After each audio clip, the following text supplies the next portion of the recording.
លោកនេះអ្នកណាក៏អាចបែកខ្នងដើរចេញពីអ្នកមានតែឪពុកម្ដាយទេដែលមិនអាចធ្វើរបៀបនេះចំពោះកូនសេចក្តីស្រឡាញ់របស់ឪពុកម្ដាយគឺជាក្តីស្រឡាញ់ដែលគ្មានលក្ខខណ្ឌហើយមានតែពួកគាត់ទេដែលមិនបោះបង់យើងចោលទោះបីជាអ្នកក្រ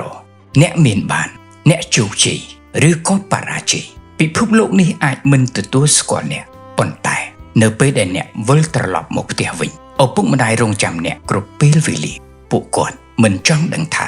អ្នករកប្រាក់បានប៉ុន្មានមិនចង់ដឹងថាអ្នកជោគជ័យកម្រិតណាបានត្រឹមតែដឹងថាអ្នករស់នៅដោយសុខសាន្តគាត់សប្បាយចិត្តណាស់ទៅហើយ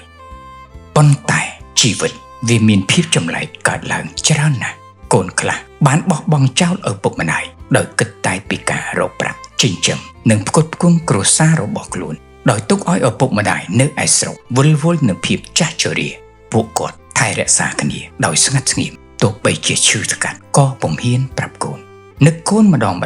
បានត្រឹមតែដកដង្ហើមធំតើជីវិតប្តីប្រពន្ធយ៉ាងណាដែររស់នៅក្នុងទ្រនំតែមួយកេងកាយអោបក្រសោបដោយសង្ឃឹមថានឹងបានរួមរស់ជាមួយគ្នាដល់ចាស់កោងខ្នងតែការពិតនៅពេលណាដែលអ្នកអស់តម្លៃអ្នកពុំអាចជាកន្លែងដែលពឹងផ្អែកបានទៀតនោះមនុស្សដែលអ្នកធ្លាប់អោបក្រសោបរាល់ថ្ងៃអាចនឹងទៅចោលអ្នកបានគ្រប់ពេលគ្រប់វេលាស្ដាប់ទៅហាក់មានភាពឈឺចាប់បន្តិចតែនេះគឺជាការពិតស្នេហាប្តីប្រពន្ធភាគច្រើនគឺសំដៅទៅលើលក្ខខណ្ឌទាំងនេះ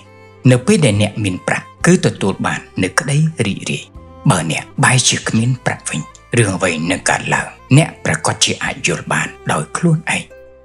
ឪពុកម្ដាយគឺមិនដូច្នេះឡើយនៅពេលដែលអ្នកបរាជ័យអ្នកនៅតែជាកូនរបស់គាត់អ្នកដៃទទេក៏នៅតែជាកូនរបស់គាត់គ្រាន់តែចង់ឲ្យអ្នកវិលត្រឡប់មកវិញដោយភាពសុខសាន្តគឺជាបំណងប្រាថ្នាតែមួយគត់ដែលគាត់ចង់បានដូចនេះបើអ្នកនៅមានឪពុកម្ដាយថែទាំចូលនាំគ្នាគោរពនិងស្រឡាញ់ពួកគាត់ឲ្យបានច្រើនហើយបើសិនជាបានរួមរស់ជាប្តីប្រពន្ធចូលរស់នៅដោយការទទួលខុសត្រូវ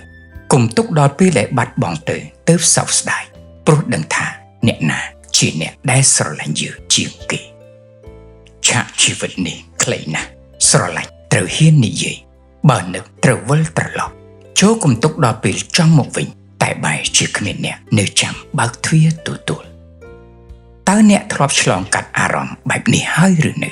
តើអ្នកណាជាអ្នកដែលធ្លាប់រងចាំអ្នកវិលត្រឡប់មកវិញសូមជួយបញ្ចេញមតិជាចម្លើយដល់ខ្ញុំបាទផងសូមអរព្រះគុណនិងអរគុណ